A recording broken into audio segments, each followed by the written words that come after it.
Տեսեք ժողովուրդ, Կապիսը լավ նկատեց, որ ամոթալի բան կա։ Ամոթալի բանը որն է։ Մենք այս պատը անվանում ենք ամոթի պատ։ Ինչու է այն ամոթի պատ։ Որտեղ որպես գործընթաց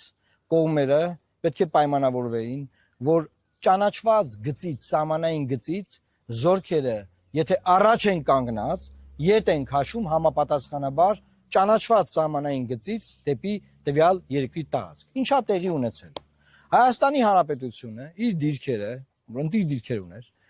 լավ տարածքներ եւ նաեւ այս գյուղացիները ժողովուրդ այստեղից օգտվում էր զորքերը ետ է քաշել կառուցել է այս պատը որ պետք է դրանի պատասխան Ադրբեջանը բերքաբերի օկուպացված տարածքներից նաեւ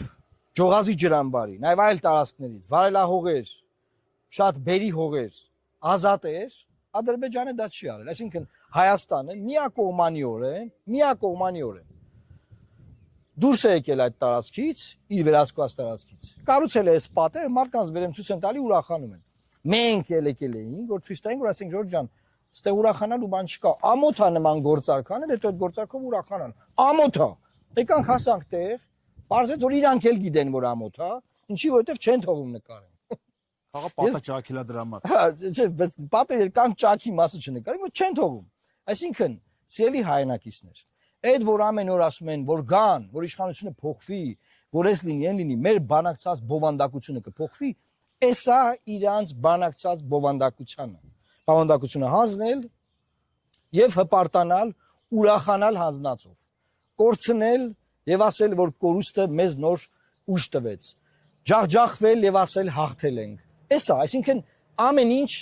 հակառակն է տեղի ունենում եւ նաեւ այս պարագայում Եվ նաև ինչու ենք եկել հենց որ մի հատ վիզուալ էստեղ լինեինք, ցույց տայինք, սահմանադրական դատարանը սրա պատասխանատուներից մեկն է, որովհետև այս կանոնակարգը, որը որ հաստատվել է post factum։ Սահմանադրական դատարանի որևէ դատավոր չի ասել, եղբայր կանոնակարգ եք բերել սահմանազատման հաստատելու, մինչդեռ կանոնակարգը հաստատելուց առաջ եք այս գործողությունը արել։ Հասկանում եք սիրելի հայրենակիցներ։ Կանոնները հաստատելուց առաջ է այս հանձնվել։ Եվ դրանից հետո process-ը կանգնած է ինչու։ Որովհետև էլի Հայաստանից են բան ուզում, որ Հայաստանը հանձնի։ Եթե process-ը այնպես լիներ, որ Հայաստանը բան ստանար, անպայման հիմա կանեին ընտրություններից առաջ։ Եվ դա կվաճառեին որպես product, որպես գործ արված, որ տեսակ, որ ընդդիմությունը սխալ էր ասում, տեսակ Ադրբեջանը մեզ հողեր տվեց իր գրաված հողերից։ Ոչ սիրելի հայրենակիցներ, նոր զիջումներ են սպասվում,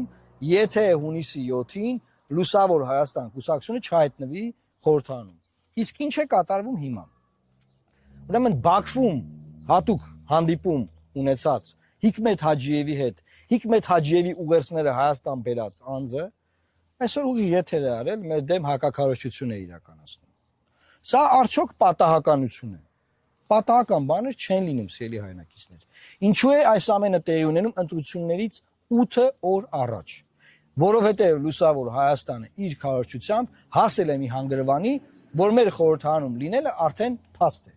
Հիմա իրանք ինչ են ուզում անել։ Ուզում են հակաքարոզչությամբ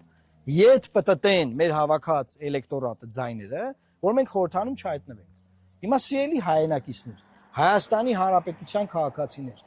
դուք որոշեք, Ալիևի սազանդարները պետքա խանգարեն մեր խորհրդանի ձևավորմանը, որ մեր նման ուժ այնտեղ լինի,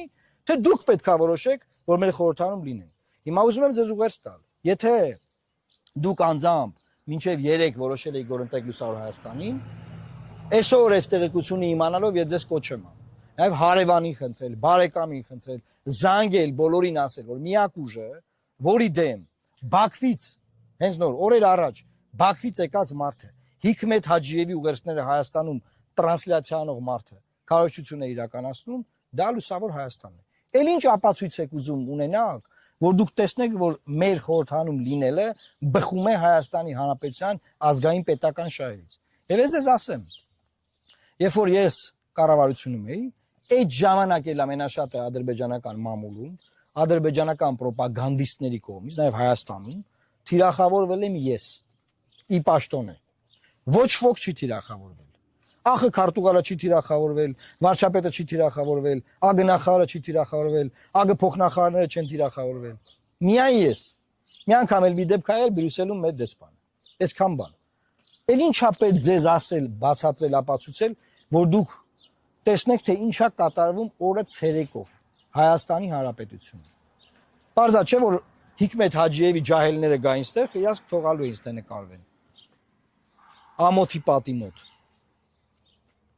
Մենք անելու ենք հետևյալ բանը, սիրելի հայրենակիցներ։